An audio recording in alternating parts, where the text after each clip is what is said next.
Hello there. If you've got a BOSE WAVE radio and the remote battery needs changing, then I'm going to show you how in this video. First, you're going to need a new battery. In this case, it's a 3V CR2025. This is for the model AWR1-2W, but it's possibly the same for other models. To start with, I would place the remote down flat on its face, and then using a pen I would insert it into this little hole here. Once you've located it, push all the way that way, and then using your finger pull the drawer out like so.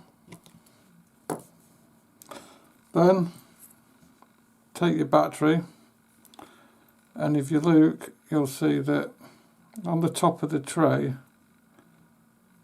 there's a plus sign. The battery is marked with a plus sign on the top there. Pop it into the tray